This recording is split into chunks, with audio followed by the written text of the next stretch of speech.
Hey, what's going on, guys? This is your boy at Making Financial Decisions. I just want to show you guys a little bit about this contract that I brokered. So in this situation right here, right? Like me personally, I've always had this entrepreneurial mindset where, like, I've always been a hustler.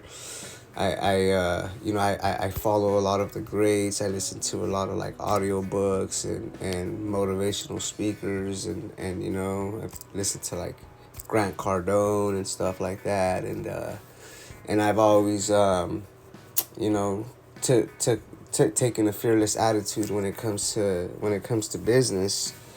And sometimes I throw myself in situations where I have no experience, and I honestly I have no reason to be there, but I still do, because I move forward. I try to have this fearless personality when it comes to business. So this project that I'm showing you guys right here, right?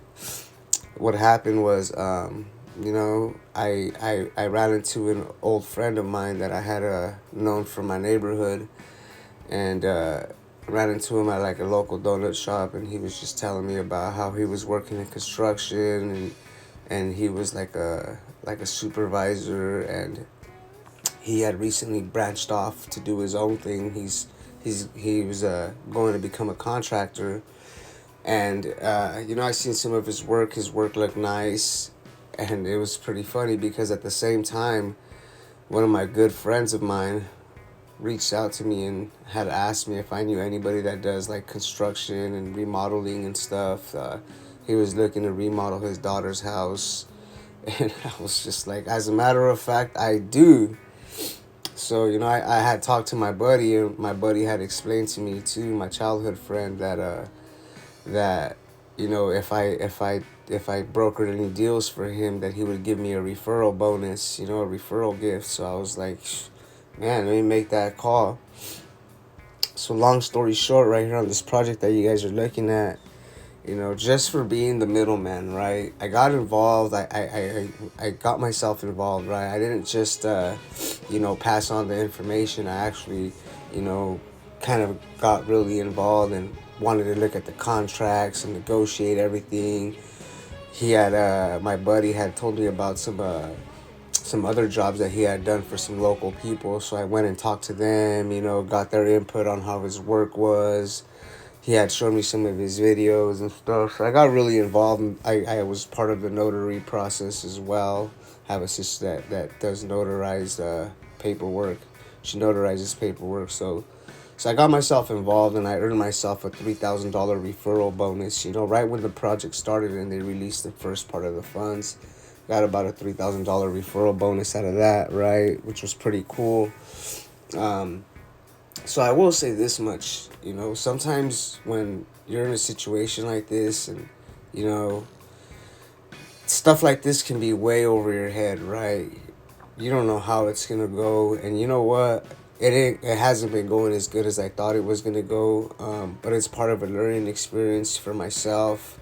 Everybody's learning a little bit. I know my buddy's still new to this, so he's learning. He's learning, at the same time, on these projects and what it's like to remodel these older homes. I will say that these older homes right here, this was a 900 square foot home, and it was maybe like 70 years old, or it is about 70 years old. And when you have a home that you want to make 2,600 square feet, or 25 to 2,600 square feet, you want to expand it, you want to make it brand new, and you're working with a 7-year-old home that has old electrical wires, it has old plumbing, right? This plumbing is mostly like galvanized pipes, right? The newer homes use like PVC pipes for the plumbing.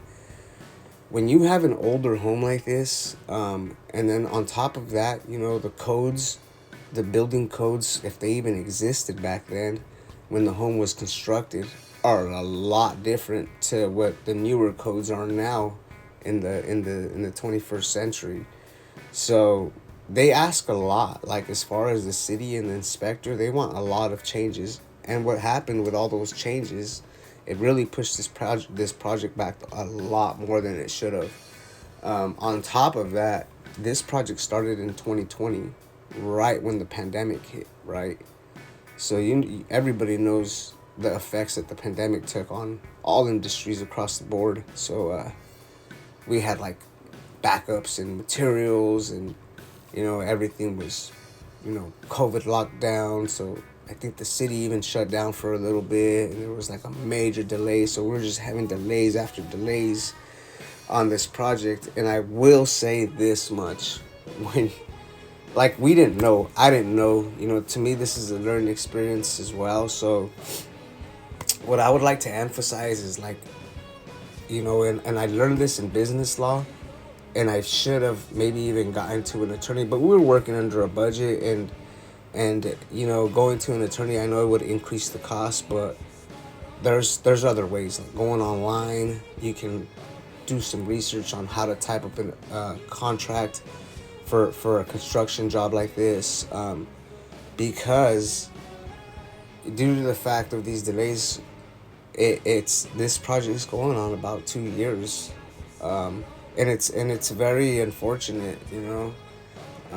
If I would have known, I would have definitely, if I would have known what I know now about business and contracts. I knew a little bit back then. I took business law in college. I would strongly advise those of you that are getting into stuff like this, like, you have to know business law, and like doing contracts and things like that. And these contracts are humongous. I recently ran into a buddy of mine because I was like doing some research on like ChatGPT. If you can sue somebody for unreasonable delays, because this is what's going on with my buddy right now. Like, I'm all business, man, and the way I see it is, this is my name on this project, and so I will say that my buddy has stalled for 2 years, and there's things, right? Like, I get it. We were going through COVID, but then at the same time, like, we're kind of out of COVID already, and this project is still not finished. And I'm just kind of like, hey, like, what's going on, bro? You're taking a long time. You're taking too long. You need to have this done. I gave him a deadline by December of this year, which we're in 2023, and we're at the end of December. Tomorrow's actually New Year's. So, I mean, at this point, I might, he's my friend, but this is business, man. And at the same time, like, you need to, put a sense of urgency on this project. So I will say this much: when you do one of these contracts, right, you should definitely put in the contract that, hey, you have a deadline to finish this project. And any date past this deadline, you're gonna be incurring some penalties yourself. So you can actually find somebody, or yeah, you can find somebody for being late on a project, right? And I'll go ahead and get into that a little bit in the next video. But for now, so this project, right, just to sum it up, because this video is about to be over, just to sum it up, I made $3,000 on just brokering this deal, right? Just being the middleman, that's all I'm doing, right? But I also do solar. That's my main source of income, is solar, right? I'm a solar professional, right? So after this house is done, the new codes require all homes to have solar placed on them here in California. So if you look, this image coming up right here in a few seconds, right? This is a design plan of the new solar system that's going to be put on the roof after it's done on that back end, right? Solar's a gold mine, guys. I'll be making about $5,000 on this project as my net profit. So and that's a conservative number, because some guys can make up to $8,000 per project, but I'm only going to try to shoot for 5, which is cool. So on top, my net profit altogether for this project will be about $8,000. So guys, if you want more information like this and you enjoyed this video, hit that like button, please. Subscribe, and I promise you I'll give you more good, juicy content just like this. Subscribe to Making Financial Decisions, guys. I hope you guys enjoy the rest of your day. Out.